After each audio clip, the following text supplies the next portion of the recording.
दरवाजे की बेल बजी और जाकर गेट खोला तो नंद रानी खड़ी थी। अरे दीदी, आपने ना कोई फोन किया ना कोई मैसेज किया, अचानक कैसे? सब ठीक तो है? घर में कोई दिक्कत तो नहीं है? आपकी ससुराल में सब राजी खुशी हैं? हाँ भाभी, बस आपकी और भाई की याद आ रही थी, मन किया कि एक बार जाकर मिल लूं। मम्मा पापा बहुत याद आ रहे थे, एक बार उनका कमरा ही देख लूं। ठीक है, अब आ ही गई हो तो अंदर आ जाओ। और बहुत ही अनमने मन से नंद को अंदर लेकर गई थी।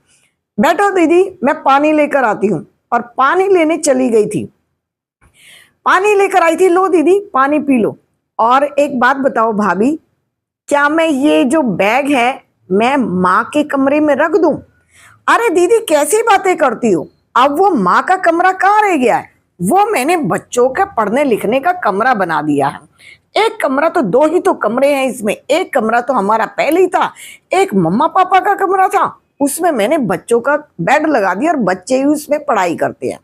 ये ड्राइंग रूम है, इस ड्राइंग रूम में इस टेबल के ऊपर ही तुम अपना बैग रख दो। और आप आई कितने दिन के लिए हो दीदी? कुछ नहीं, एक दिन रुकूंगी। लेकिन बैग जो भर के लाई हो तो उससे तो देखने में लग रहा है कि बैग भर के लाई हो तो 10 दिन तो रुक कर ही जाओगी। आपके बैग को देखकर तो अंदाजा हो नहीं रहा है। नहीं भाभी, वो क्या है कि मैं बच्चों के लिए कुछ सामान लेकर आई हूँ। सुनो, तुम बच्चों के लिए कुछ मत लेकर आयो करो, ऐसे कपड़े मेरे बच्चे बिल्कुल नहीं पहनते हैं। और ये जो तुम खिलौने लाती हो ना सस्ते सस्ते से, मेरे बच्चे इनसे बिल्कुल नहीं खेलते हैं, इस पर पैसा खर्च मत किया करो। ये जो तुम कपड़े लत्ते लाई हो ये तुम वापस ही ले जाना, अपने बच्चों को पहना लेना। तुम्हारे बच्चे पहनते हैं ऐसे कपड़े, मेरे बच्चे ऐसे कपड़े बिल्कुल नहीं पहनते हैं। बैग से निकाल भी नहीं पाई थी नंद और बैठ गई थी चुपचाप। भाभी, क्या माँ का कमरा एक बार देख लूं? उसे क्या देखना है, दीवारें हैं, उन दीवारों का क्या देखना है? और वो अलमारी खड़ी है, वो पुरानी हो गई थी इसलिए वो मैंने निकलवा दी है। क्या किया भाभी, क्या आपने मम्मी की अलमारी निकलवा दी? आप एक बार मुझे ही पूछ लेती, क्या करना था? कबाड़ी हो क्या? कबाड़ की थी, कबाड़ में बेच दी। तुम्हें उसे लेकर क्या करना था? कुछ नहीं भाभी, मेरी और माँ की बहुत सारी यादें उस अलमारी के साथ जुड़ी थी, बस वो माँ की आखिरी निशानी मेरे पास रह जाती।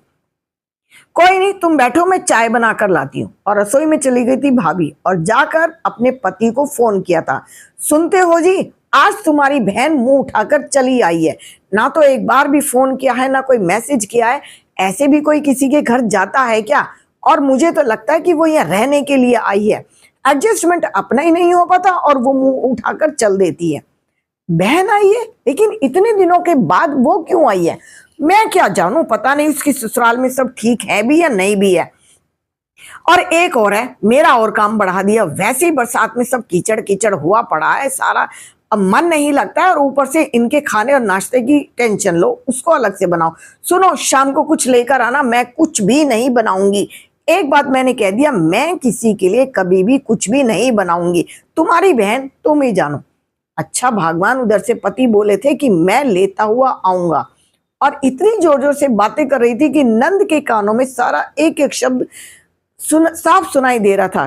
तभी नंद ने अपना बैग उठाया था और बैग उठाकर सोचने लगी थी कि जब उसकी माँ थी तो गेट में घुसते ही क्या करती थी, आजा मेरी लाडो, कितने दिनों बाद आई हूँ, तुझे देखने के लिए मेरी आंखें तरस गई हैं। और गले से लगा लिया करती थी माँ, और कितना प्यार करती थी। एक हफ्ते के बाद जब मैं जाने के लिए कहती थी तो माँ कहती थी, इतनी जल्दी क्या है, वहीं तो रहेगी, थोड़े दिन और रुक जा, अभी तो मेरा दिल भी नहीं भरा तेरे से बातें कर करके। पता नहीं कितनी बातें करती थी, मेरे सिर में तेल लगाती थी, मालिश करती थी, मुझे नए नए कपड़े दिलाती थी, एक एक चीज अलमारी में छुपा छुपा कर रखती थी कि जब मेरी बेटी आएगी उसको निकाल निकाल कर दे दूंगी। कितना प्यार करती थी मेरी माँ और मेरे पापा। आज मैं उनके कमरे में भी जाने से भी मुझे सोचना पड़ रहा है। माँ ने तो कहा था कि ये घर तेरा भी और तेरे भाई का भी है, लेकिन मुझे तो ऐसे लगता है कि मैं इस घर से क्या विदा हो गई, मेरा तो सब कुछ यहाँ खत्म ही हो गया।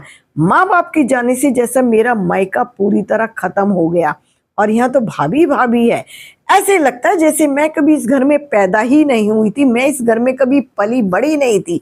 माँ के रहते मैं कैसे चहकती रहती थी, आज गेट के अंदर पैर रखने से भी मुझे सोचना पड़ रहा है मैं किसके घर जा रही हूँ, मैं कहाँ बैठूंगी, मैं कहाँ उठूंगी, मैं घर में लेट भी पाऊंगी या नहीं लेट पाऊंगी, मुझे कभी बिस्तर भी मिलेगा घर में सोने को या नहीं मिलेगा। मुझे लगता है कि इस घर में भाभी आ गई है और मेरा मायका माँ के जाने से पूरी तरह खत्म हो चुका है। तो आप भी कमेंट्स में करके बता सकते हैं, क्या माँ के जाने के बाद मायका खत्म हो जाता है?